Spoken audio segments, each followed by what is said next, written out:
봐, 난 말하고 있다고. You know, I'm just speaking.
네, 비디오를 참 오래간만에 만들어 봅니다. 비디오 만드는 것도 좀 그렇고 또 제 나름대로 사정이 있어서 좀 안 만들어 봤는데요. 오래간만에 만드니까 또 감회가 새롭습니다. 네, 오늘은 오래간만에 enough, enough, enough 다 알죠? 충분히, 충분한. 문법적인 것은 뭐 사전에 보면 잘 나와 있고 감탄사에 보면은 손 들었다 뭐 이런 뜻도 있고 뭐 여러 가지가 있습니다. 재미난 건 많이 있습니다. 근데 이것이 충분히의 뜻이 무엇일까요? 충분히, 충분히.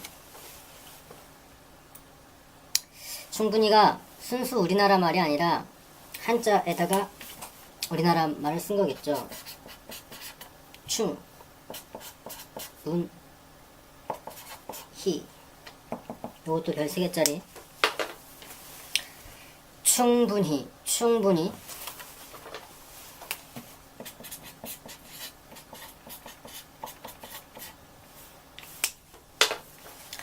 충분히, enough, enough. 충분히, 찰충, 채울충, 나눌 뿐, 히, 충분히. 충분히, 충분히 꽉꽉 채운다는 거죠. 꽉꽉 채운다. 충분히, enough, enough. 충분히. 분량이나 요구 조건 따위가 모자람 없이 넉넉히, 모자람 없이 넉넉히입니다. 모자람 없이 넉넉히, 충분히, 충분히. 충분해야 되겠죠. 무엇인가를 유비무환이라고 준비가 충분하면 걱정이 없겠죠. 모든 일이든 그렇게 하면 뭐 좋겠지만 그런 의미에서 한번 충분히를 한번 소개시켜 드립니다. 충분히, 충분히 알면 걱정이 없겠죠.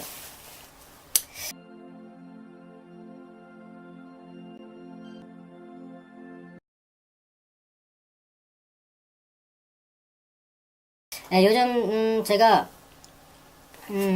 명상을 좀 하고 있어요. 명상을 하고 있는데 명상을 하다가 앞에서 본 그 환한 불빛하고 전기 자극 같은 갈베닉 현상 같은 거를 요즘 계속 느끼고 있는데 동영상에서 우연찮게 양자학, 양자물리학, 퀀텀 또는 쿼크 뭐 또는 힉이라고 그러나 뭐가 있죠. 그 물질의 최소, 물질, 분자, 원자, 미립자, 소립자. 가장 예전에는 원자까지만 최소의 단위인 줄 알았는데 원자의 핵 속에 힉 또는 뭐 쿼크라고 해서 더 작은 물체가 존재한다는 거예요. 그것이 이제 물 질량 그것하고 전자하고 상호작용을 해서 똑같은 크기인데도 무게가 다르다 어떤 그런 거를 과학적으로 밝혔다고 하는데 이 시달다의 깨달음을 보게 되면 그런 내용이 없지 않아 있어요. 그러니까 공허하다는 걸 봤다고 했잖아요. 공허하다고 하는데 시달다의 깨달음에 공허하다라고 하는 것이랑 양자물리학이나 과학적으로 어떤 공간의 우리 몸이나 모든 물질은 다 원자 구조로 되었는데 그 원자 구조를 보게 되면 핵이랑 전자가 있어가지고 핵과 전자 사이에는 아무것도 없는 텅텅 빈 공간이다. 그래서 거기를 쫙 빼보고 나머지를 이렇게 붙이고 나면 상당히 조그만다고 하죠. 전 우주, 물질, 뭐 다, 그러니까 축구장을 예를 들어서 축구장에 가운데 공이 하나 있고 그 축구장 크기가 전자가 도는 어떤 그런, 그러니까 상당히 핵과 전자의 사이에는 거의 아무것도 없다. 텅텅 비었다라고 라는 개념인데 핵보다 더 작은 입자가 있다는 거예요. 힉스인지 뭔지 쿼크인지 어쨌든 간에 원자에서 더 작은 거를 발견을 해서 과학적으로 상당히 의미가 있다고 하는데 그걸 이제 발견한 사람이 불교의 어떤 그 공하다라는 개념이랑 같이 과학적으로 어떻게 증명을 하려고 얘기를 막 하는 걸 들었는데 유사성이 있어요. 유사성이 있는데 이 불교에 몸담은 사람이 어떤 스님이나 성직자들의 얘기를 들어보면 공감을 하는데 좀 다른 성질의 것이지 않나. 시달다의 깨달음에서 나온 공이랑 또 이제 어떤 과학적인 힉스 또는 쿼크이라는 개념이 좀 좀 다르다는 개념으로 얘기를 하는 것 같아요. 이제 과학적으로는 증명을 하죠. 공하다. 이 세상은 공하다. 그리고 양자, 참 재밌는 게 양자학에서는 재밌는 게 윤회라는 설이랑 전생이라는 그 말을 양자학에서는 그게 가능하다고 또 설명을 하더라고요. 전혀 관련 있는 게 아니라 그러다 보니까 이 명상에 대한 어떤 이 흥미가 더더욱 더 막 유발이 되는 거예요. 더 막 하고 싶고 알고 싶고. 내가 봤던 그 빛에 대한 얘기를 참 많이 하더라고요. 그래서 빛의 어떤 그 입자일지 이 세상의 모든 것은 다 소입자로 되어 있다고 하니까 그 원자 구조로 되어 있다고 하니까 그래서 빛도 그런 걸 가지고 있고 빛 말고도 모든 게 다 그렇게 됐다고 하는데 과연 명상을 통해서 보는 그 빛, 그러니까 명상을 하다 보면은 우리가 눈을 감고 숨을 고르면서 조용한 마음으로 이렇게 차분한 마음으로 명상하는데 아무것도 없는 캄캄한 어떤 그런 환경 속에서 뭔가 보인단 말이에요, 빛이. 그럼 그 빛은 우리가 그 눈을 떴을 때 보는 그런 빛의 입자를 가지고 있는 거 참 궁금해요. 그 빛도 상당히 좀 여러 종류가 있다고 생각하거든요. 그런 빛의 입자는 과연 과학적으로 설명할 수 있는 것이며 또 우리가 꿈을 꿀 때 꿔지는 그 영상들이 빛에 의한 어떤 홀로그램적인 어떤 그런 입자를 갖고 있는지 그 다음에 이 명상을 하다가 전기 자극에 의한 어떤 그 빛도 어떤 입자에 의해서 보이는 건지 참 궁금합니다. 그래서 과학적으로는 우리가 실질적으로 보고 있는 건 홀로그램이라고 하죠. 그래서 이제 물체가 있는데 이 사물이 눈을 통과해서 시신경을 통해서 이 뇌 뒤쪽에 있는 뇌의 어떤 작용에 의해서 그러니까 우리는 실질 물질을 보고 있지만 우리 뇌가 보는 것은 홀로그램, 완전 홀로그램식으로 보고 있다는 거죠. 그리고 우리는 그 홀로그램을 보고 있는 거를 보고 있다. 그런 식으로 얘기하는데 뭐 홀로그램이 이제 뇌 캄캄한 뇌 속에서 보여지는 빛에 의한 어떤 전기 신호가 바뀌어서 어떻게 물질적인 게 전기 신호로 바뀌어서 뇌에서 해석을 해서 우리가 보고 있는 홀로그램이다라고 하는데 그거 말고도 우리가 움직이지 않는 이런 물질 뭐 컴퓨터 뭐 화면이랄지 뭐 마우스랄지 이런 거랄지 이런 모든 물질은 원자 구조를 갖고 있다고 하잖아요. 그래서 그 원자 구조를 보게 되면 핵이 있고 전자가 막 깜빡깜빡하면서 움직이고 있으니까 그러니까 움직이고 있을 때 그것도 어떻게 보면은 동물이죠. 동물. 식물이 아니고 어떤 생명이 있는 것처럼. 그러니까 전자 구조로 되어 있는 거니까 홀로그램을 보고 있다라고 해도 설명을 되지 않을까 생각을 해요. 그런 의미에서 뭐 홀로그램 어떤 얘기를 하는 것도 있는데 어쨌든 간에 명상을 하게끔 더욱더 흥미를 갖게끔 양자학이라는 거에 대해서 제가 관심을 갖게 되었어요. 그리고 그 어떤 스님이랑 그 양자물리학자와의 어떤 그 Q&A도 하더라고요. 그래서 양자학을 공부한 사람들은 어떻게든 과학적으로 이제 불교에 대해서 어떤 게 불교를 어떤 해석을 하려고 하는 듯한 느낌인데 이 불교의 이 몸담은 사람은 비슷하니까 과학적으로 이렇게 설명이 뒷받침되어져서 상당히 흡족하다 이거죠. 그러나 그거는 좀 성격이 다른 듯한 어떤 미묘한 것이 있지 않나라고 얘기를 하더라고요. 그래서 어쨌든 간에 명상 계속 하고 있어요. 참 재밌더라고요. 또 막 더 하고 싶고. 그 다음엔 무엇이, 그러니까 제가 본 것이 빛을 보았고, 그 다음에 어떤 전기현상을 봤고, 그 다음에는 무엇이 보일까, 무엇을 느낄까 참 기대가 됩니다.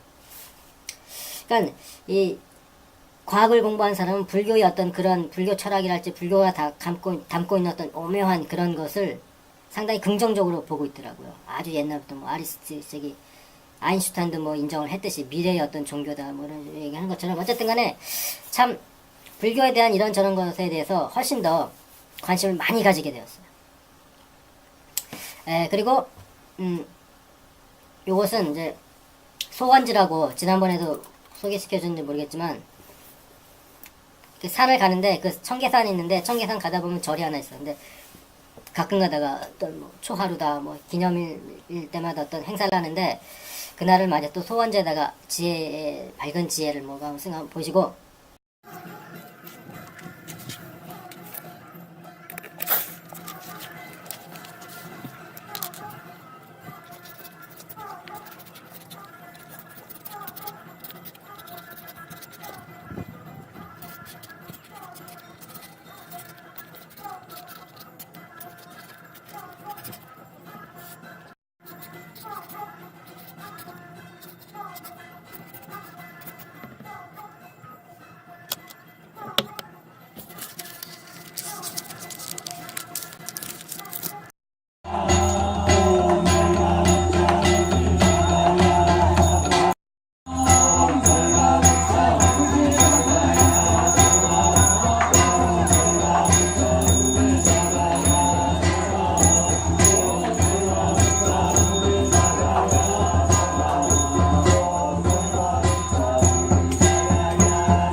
네, 좋습니다.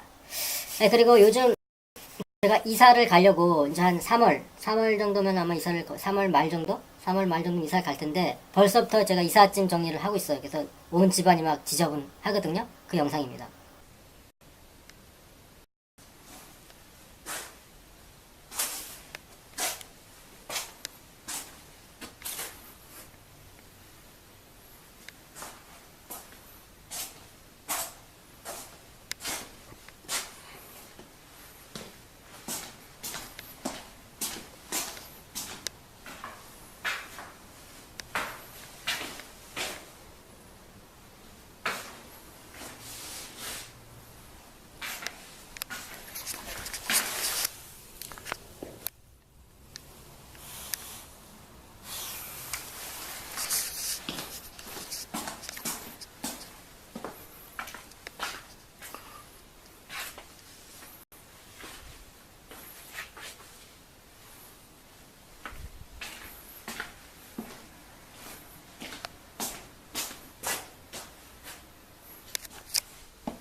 집이 좀 지저분한데 여기저기 막 정리 안 된 짐들이 있고 짐을 막 정리하다가 버릴 게 왜 이렇게 많은지 이것저것 버릴 게 많은 거예요.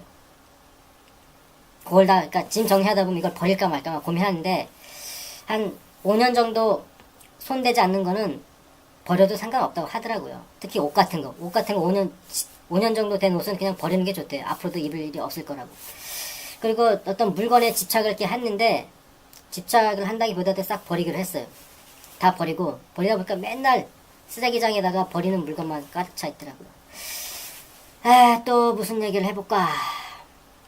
그리고 제가 이 이사를 가려고 이제 부동산에다 집을 내놓고 뭐 전세 계약이다 매매 계약이다 뭐 이런 거 하다 보니까 재테크에 대한 관심도 꽤 갖게 되더라고요. 또 부동산, 우리나라 사람이라면 성인이라면 부동산에 대부분 관심을 가질 텐데 이 집을 정리를 하고 어떻게 할 것인가, 작은 집으로 갈 것인가, 좀 큰 집을 갈 것인가, 넉넉하지만 현금을 좀 원하는가, 아니면 좀 조그마하지만 많은 현금이 있기를 바라는가, 등 여러 가지 생각하게 되는데, 그러다가 재테크에 대한 생각도 하게 되더라고요. 그래서 이제 요즘 많이 봤던 지역주택 뭐 연합조합 이런 거 많이 지주택이라고, 그래서 이제 예전에 1980년대부터 뭐 이루어졌다고 하는데, 그때부터 문제점을 조금씩 줄여가지고 지금까지 왔는데, 지금도 문제점이 좀 있다고 하죠. 뭐 장단점이 다 있는데 그래도 한 성공률 한 20% 정도 된대요. 20%. 그래서 한번 제가 여기저기 한번 돌아다니면서 한번 상담을 받아봤어요. 5군데 한번 다 받아봤는데 한번 보세요.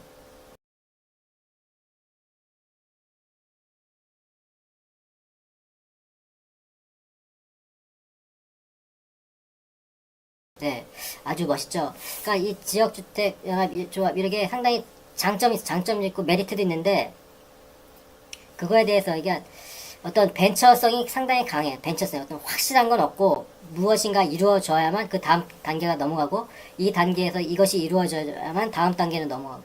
그러니까 한 단계 한 단계 넘어갈 때마다 확답이 없고 되어져야지만 그 다음 단계로 넘어가. 근데 재건축이나 뭐 재개발 같은 경우는 시간이 오래 걸리는 대신 땅이 완전히 보유가 되어 있으니까 거기다 이제 건물만 지으면 된다고 하는데, 이 지주택 같은 경우에는 땅을 보유하기 전까지 좀 시간이 걸린다는 거. 그러니까 그 원래 땅 주인들이 땅을 다 파는 게 아니라 어느 정도 사람만, 관심 있는 사람만 땅을 팔고, 나머지 사람에 대해서 외부 사람이 돈을 내면 이제 일반 지주가 되는 거죠. 그래서 그 사람이 이제 땅을 사는 조건을 해서 땅을 조금 사가서 이제 뭐 95% 이상 땅이 확보가 되면 그 다음 단계에 넘어가고, 그 다음 단계에 넘어가야 되는데, 이 땅 주인들이 머리가 좋아가지고 땅을 끝까지 안 파는 사람들이 있대. 어쨌든 간에 여러 가지 장단점이 있다는 거예요. 그리고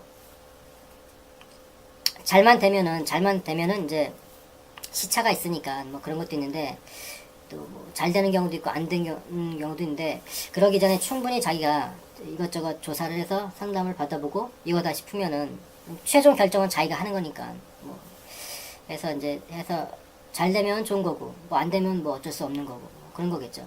앞으로 이 우리나라의 어떤 부동산 사업에 있어서 이 재테크는 상당히 많이 하는데, 이 지주택 같은 경우는 우후죽순처럼 막 무지하게 막 불안한데요. 그러니까 거기에 대한 상식도 있으면 참 좋겠죠. 그거 말고도 뭐 경매도 한번 알아봐. 경매도 참 재밌더라. 경매도 봤더니 일반 경매는 누구나 쉽게 접근할 수 있게 했는데, 그거에 고수인 사람들은 공부를 참 많이 한대요.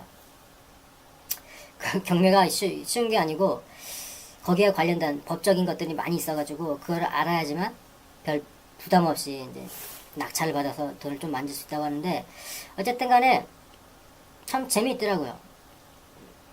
그 이사를 하게 되면서 이것저것 알아봤는데, 부동산 같은 것도 참 뭐든지 잘만 되면 좋은 거겠죠. 근데 어딜 가나 좀 위험성이 좀 따로 있으니까 그게 좀 문제가 되는 것 같습니다. 어쨌든 간에 오래간만에 한번 비디오를 만들어 보는데요. 하시는 일 모두 잘 되기를 바라겠습니다.